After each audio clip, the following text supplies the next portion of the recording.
Bismillahirrahmanirrahim. Assalamualaikum warahmatullahi wabarakatuh. Bismillah, alhamdulillah, wassalatu ala rasulillah wa ala alihi wa sahbihi wa mawala. La hawla wa la quwwata illa billah. Allahumma fasalli wa sallim wa barik ala sayyidina Muhammad وعلى آله وأصحابه وأمته إلى يوم القيامة. سبحانك لا علم لنا إلا ما علمتنا إنك أنت العليم الحكيم. اللهم افتح علينا فتوح العارفين بحكمتك وانشر علينا رحمتك وذكرنا ما نسينا وعلمنا ما جهلنا يا ذا الجلال والإكرام. آمين يا رب العالمين. أما بعد. Bapak Ibu hadirat, saudara-saudaraku yang dimuliakan oleh Allah Subhanahu wa taala. Kita semua paham kalau kita hidup ke dunia ini misinya adalah semata-mata beribadah. Kalau bukan dalam rangka beribadah kepada Allah, yakinlah kita ini tidak diciptakan oleh Allah. Surah ke-51 ayat ke-56 di mana Allah menjelaskan demikian. A'udzu billahi minasyaitonir rajim. Wa ma khalaqtul jinna wal insa illa liya'budun. Apa kata Allah? Allah menafikan ma di sini adalah huruf nafi. Jadi Allah meniadakan, menafikan. Apa yang dinafikan oleh Allah? Khalaqtul jinna wal insa. Ya, Allah menafikan penciptaan atas manusia dan jin. Illa liya'budun. Illa di sini mustasna, pengecualian. Apa pengecualiannya? Liya'budun. Li peruntukan. Ya, artinya hanya untuk ibadah. Dengan demikian ayat ini bisa kita pahami kalau bukan dalam rangka beribadah, maka yakinlah Bapak Ibu kita tidak akan ada ke dunia ini. Kalau bukan tujuan ibadah, maka yakinlah kita tidak akan diciptakan oleh Allah. Sehingga semua yang kita lakukan di dunia ini mestinya dalam rangka beribadah. Bekerja dalam rangka beribadah. Makanya seorang laki-laki ketika mencari nafkah yang halal, ajalnya tiba dia dapat pahala syahid akhirat. Dia tetap diurusi jenazahnya tapi mendapatkan pahala syahid akhirat. Beda syahid dunia, syahid ma'rikah. Ya. Begitu juga seorang wanita mengurus anak, dia melahirkan, itu dalam rangka beribadah. Tapi ingat Bapak Ibu, ini ibadah dalam makna umum. Semua aktivitas perbuatan kita itu mesti dinilai dalam rangka beribadah. Inilah misinya. Allah ciptakan kita ke dunia ini, kita membawa misi ini. Dengan menjalani misi inilah kita akan sukses. Sukses itu proses yang panjang. Maka mohon maaf, ketika dulu masih sekolah, lulus sekolah, kita belum dianggap sukses karena masih proses. Ada lanjutan berikutnya, kuliah, masuk kuliah, diterima di tempat yang kita inginkan, belum sukses, masih proses. Lulus juga belum sukses. Tuntutan mencari kerja, begitu seterusnya. Kapan baru sukses itu? Kedua telapak kaki kita menginjak surga, baru sukses, baru berhasil. Nah, gimana kedua telapak kaki kita bisa menginjak surga?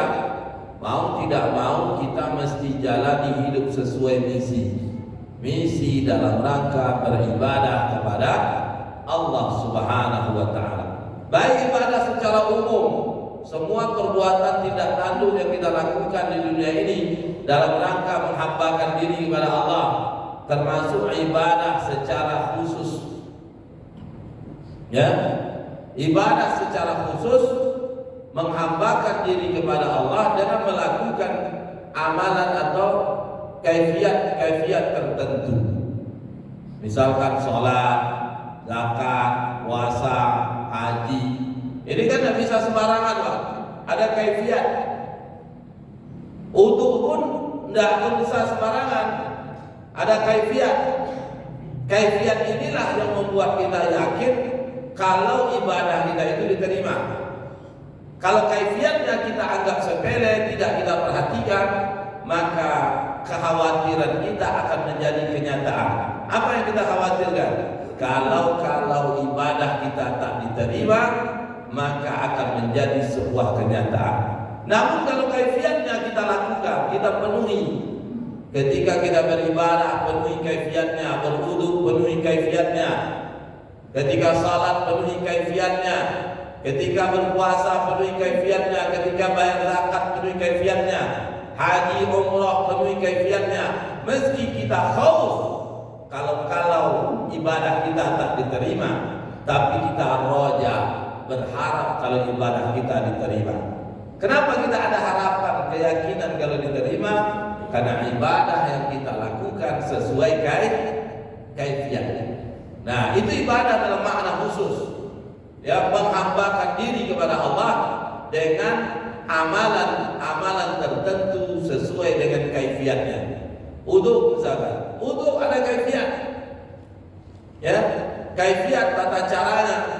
Misalkan berwudu itu faghsilu wujuhakum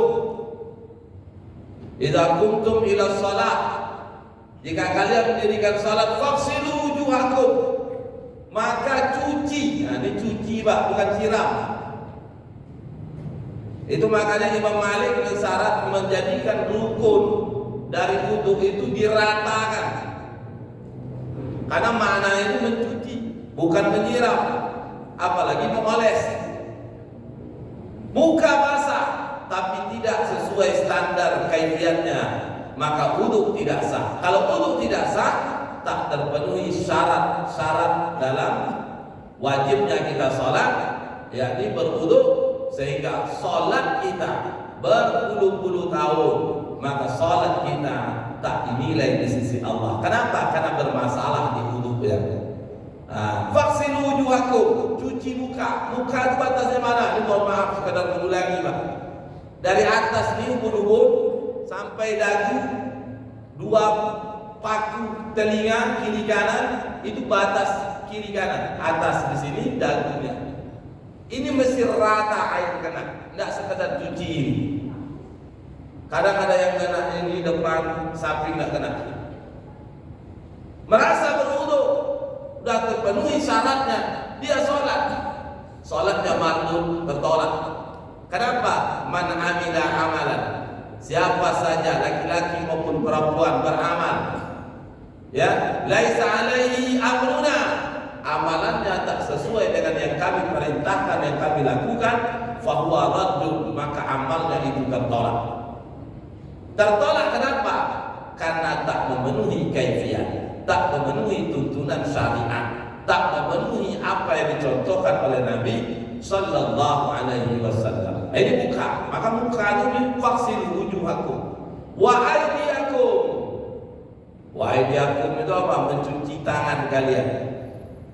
Wa aydiyakum ilal marafiq. Marafiq dari sampai ke siku. Ulama ikhtilaf dalam hal ini. Bolehkah dari jari ke siku atau dari siku ke jari? Sini ulama beda pendapat, tapi pendapat yang masyhur, yang rajih itu membolehkan boleh dari jari ke siku. Tapi boleh kalau berwudu dari siku ke jari. Tapi yang jelas batas wudu tangan itu, anggota wudu, kaifiat untuk tangan itu tangan dari bawah ini sampai siku. Siku ini benar-benar basah. Ini kadang-kadang pas mata siku yang belakang lebar tak kena. Dia basah sampai situ, sikunya tak kena. Airnya banyak, mau banjir tempat wudu. Tapi siku dah basah. Sah ke wudu? Tak sah. Karena ibadah itu Bapak Ibu totalitas. Sama halnya berislam ini mesti totalitas. Ibadah mantap, muamalah mantap. Ibadah mantap, urusan sesama mantap. Mesti totalitas. Wudu pun begitu. Kalau wudu muka sudah memenuhi standar kaifiat, tangan sudah disiram dicuci air di sini, tapi sikunya tidak basah.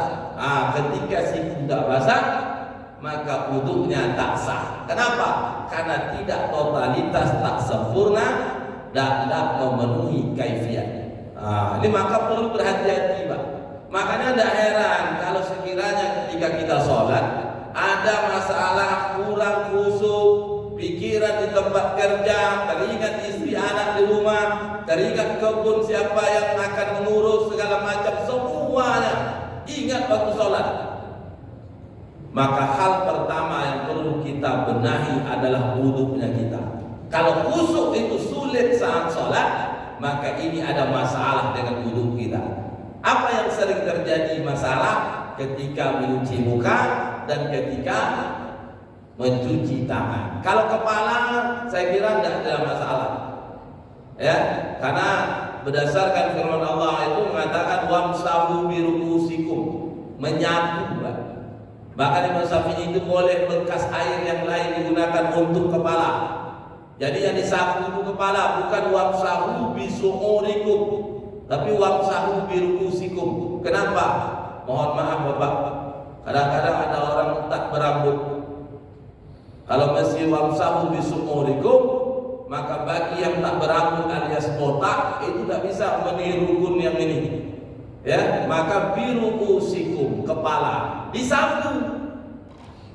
Makanya disapu itu bisa dengan mazhab Syafi'i 3 kali, atau dipisah dengan telinga, atau disatukan kepala langsung dengan telinga. Mulai dari depan sampai ke belakang, masuk telinga, selesai. Ini sepaket kepala dengan telinga. Tapi ada boleh kepala dipisah dengan ketika kita siram dengan telinga, karena telinga hanyalah sunnah dianjurkan. Tapi kepala itu rukun kaifiat yang tak boleh kita lupakan. Dan terakhirnya apa? Wa arjulakum, jadi kaki kalian. Nah, kaki itu batasnya di mana? Pergelangan kaki. Artinya apa? Mata kaki mesti disiram. Sering kita jumpai di masyarakat, mohon maaf tidak di kantor nih Pak. Di masyarakat kita kadang kaki disiram, dibersihkan, tidak diratakan, bahkan tumit kaki pun itu kadang tak kena air wudu. Maka tidak heran ketika kita beribadah, ibadah kita tidak diterima oleh Allah. Kenapa?